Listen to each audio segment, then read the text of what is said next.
Kita labai aktualų reikalingą daiktą, kurį tikrai kiekvienas turime, tai telefoną. Ir turbūt pastebėjote, kad žiemą, kai yra šalta, tai iš tikrųjų labai dažnai ir vis greičiau išsikrauna ta telefono baterija. Arba būna, kad sako, ir visai jisai nebesikrauna. Tai gali būti, kad dėl visko kaltas ir yra šaltis bei drėgmė. O šiais laikais, jeigu išsikrauna išmanusis telefonas, tai išsikrauna ir ramybė žmonių, nes būti be jo bent vieną kitą valandą, ko gero, yra tikrai didelis iššūkis. Taip. Tai jūsų dėmesio specialistų rekomendacijos, kaip saugoti telefoną, ausines ir išmanųjį laikrodį žiemą, kad nesugestų, kaip naudoti įrenginius, kad jie tarnautų ilgiau. Čia išsamiau domėjosi Ričardas Šimkus. Žiemą reikia nesušalti ne tik pačiam, bet ir stengtis nesušaldyti savo įrenginių. Kaip juos apsaugoti nuo šalčio, mums papasakos technologijų specialistė Urtė Eidžiūnaitė. Sveiki. Sveiki. Tai šiaip bendrai kalbant, šaltis nepatinka beveik niekam. Nei kelių dangai, nei automobiliams, nei galų gale visiems šiems įrenginiams. Pirmiausia, jį reiktų saugoti nuo būtent patekimo, nežinau, galų gale sniego, nemėti telefoną į sniegą. Taip pat geriau nereikia. Jeigu mes taigi periname iš šalčio į tam tikrą šiltą temperatūrą, tai vėlgi tas greitas pokytis gali nepatikti. Tie skirtumai tokie temperatūriniai, jie nei nauda. Tai gali ten ir kondensatas, sakykime, susidaryti. Plika akimi būna sunku tai pastebėti, bet kaip galima atskirti, tai tiesiog ant kontaktų yra tokios žalsvos žymės. Tai čia ta ir yra oksidacija vadinama, tai dėl kurios ir gali nebebūti kontakto, nebesikrauti telefonas, visai neįsijungti. Jeigu kontaktai pažaliavo, tai nieko gero. Ne, visiškai. Šalia manęs ir telefonų meistras Gytis Lionas. Sveiki. Sveiki. Ar daug žmonių atneša telefonus remontui, kai atšąla oras? Kai atšąla oras, sakyčiau, nėra tokio labai matomo dėsningumo, bet po šventiniu laikotarpiu tas padidėjimas matosi tikrai. Tai čia po šventinių žmonės per šventes kažkur sudaužė, kažką sugadino? Taip, pasitaiko ir su pažeistų drėgme, ir sudaužytų, tai turbūt pramogos, žinot, šventės, tai visko pasitaiko. Telefoną reikia saugoti žiemą nuo šalčio. Kas gali nutikti telefonui ar kitiems įrenginiams, pavyzdžiui, belaidėms ausinėms, išmaniajam laikrodžiui, jeigu mes juos naudosime lauke? Kokios gali būti bėdos? Naudojant lauke arba keičiant tiesiog erdvę, tai žinoma, pereinant iš šiltos patalpos į šaltą, į lauką, tai gali susidaryti kondensatas, atsirasti oksidacija, o jau tada ir kiti pažeidimai atsiranda. Jau žiūrėkit, ir telefonas ar kitas įrenginys, tos pačios ausinės jau neįsijungs ir panašiai.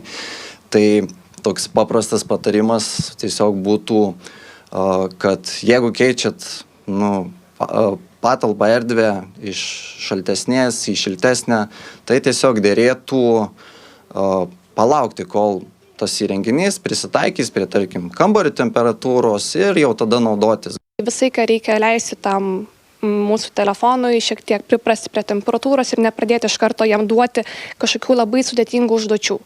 Nes taip tiesiog jisai apsikrauna, pradeda galbūt net ir kaisti pats ir ta baterija dar stipriau irgi įkvojasi. Ar trumpėja telefono baterijos veikimo laikas, jeigu mes telefoną naudosim vien lauke? Žinoma, gali sutrumpėti, kaip ir tie patys automobiliai, akumuliatorius turi ir žiūrėkit, jau žiema atėjo, jau jisai mažiau laiko, tai tas pats ir telefonui. Irgi esame turėję tokių variantų, kur klientai, tarkim, užmiršta savo įrenginius automobilyje, šaltai, jis pabūna ir jau paprastai jau jis neįsijungia. Tai kaip ir automobiliai būna reikia to vadinamo baterijos sužadinimo, nes jisai visiškai nusėda. Laikrodį faktas jį reikia visai ką dėvėti ant rankos. Nenešiot kažkur tai kišeniai, o būtent turėti ant riešo. Kodėl negalima kišeniai arba rankinukė kažkur? Šalta jam ten bus. O vis tiek nuo mūsų odos temperatūros jisai palaiko tą šilumą pats. Lygiai taip pat ir ausinukus, sakykime, jeigu mes jais naudojamės, tai šildykime tiek savo galvą ir taip pat ir ausinukus, tai užsidėkime kepurę. O telefoną vėlgi nenešiot kažkur tais rankoj, o laikyti šiltai geriau kišenėje, sakykime. Gamintojai sako, kad dabar jų išmanieji telefonai yra atsparus drėgmiai, vandeniui, bet ar iš tikrųjų taip ir yra, jeigu aš, pavyzdžiui, vaikštinėsiu valandą lauke per kažkokią šlapdribą ar per lietų, ar tai nepakenks telefonui? Jo, dažnas gamintojas tikrai teigia, kad jų įrenginiai atsparūs, drėgmei ir panašiai, bet vienas dalykas, ką galiu pasakyti, visada lieka išorėje, ta prasme, kuris sąveikauja labiausiai su išorė.